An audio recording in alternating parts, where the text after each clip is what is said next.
Hello fish fools, Jeff here. So these are my two 40-gallon breeder aquariums next to each other here on this aquarium stand. This was made of cinder blocks and 2x6s. No tools required, just weight and gravity holding it in place. It's just a DIY do-it-yourself project that I did. I learned from other fish keepers that use that technique, and these fit just nicely in the spot. I don't like to put any aquariums set up that are like against each other, so you can't look in the sides at all. This is just a half-gallon little mini aquarium, just stuffed with like Java moss that I was been pulling out of here. But yeah, so one DIY project I did, and then this is shower curtain liners, so kind of looks like a tablecloth, and you know, keeps it waterproof, because when I do water changes it does get wet. And I wanted to point out the other DIY project that I did, sort of, I guess you can call it DIY, but the lids, the aquarium lids. So this is just some plexiglass stuff, and it kind of fits like this. For a while I went without lids on these tanks with intention of doing some DIY lids, but then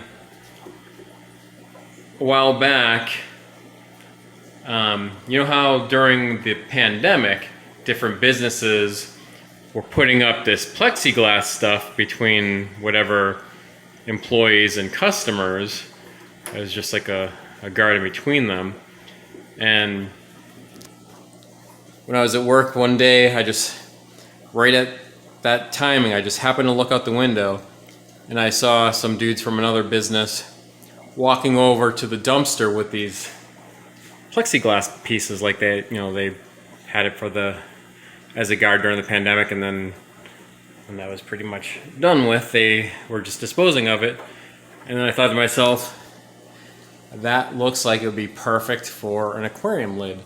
So after work that day, I did some dumpster diving and just pulled them out.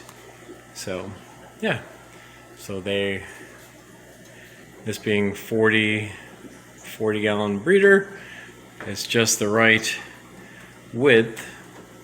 So there's three pieces, one of them being from the end to here, and then another piece just across. So these are flimsy without being held up here and up against the hang-on back filter here.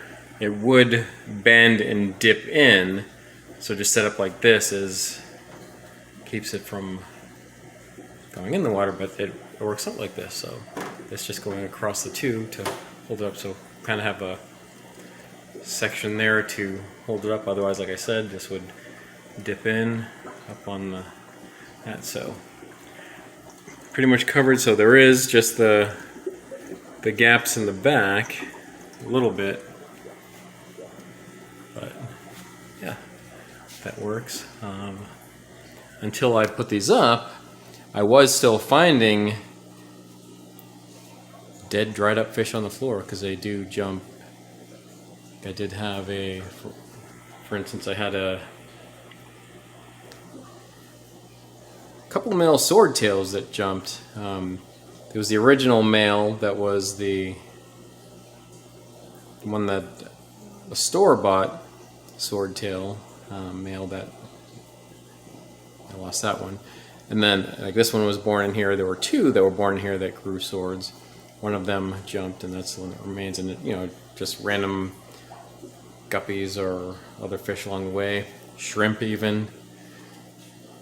I find, but yeah, so this will prevent that. There's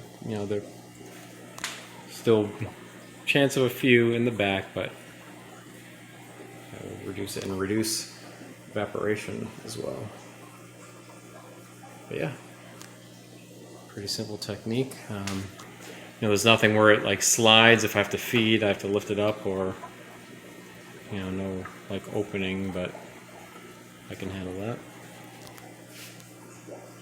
No tools, without cutting anything, and even if I did, then it would, without using that to rest on, it would dip in.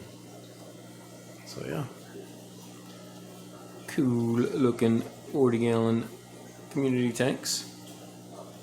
All right, well that's it for now, and remember, I'm Jeff, and I enjoy fishies. Thanks for watching.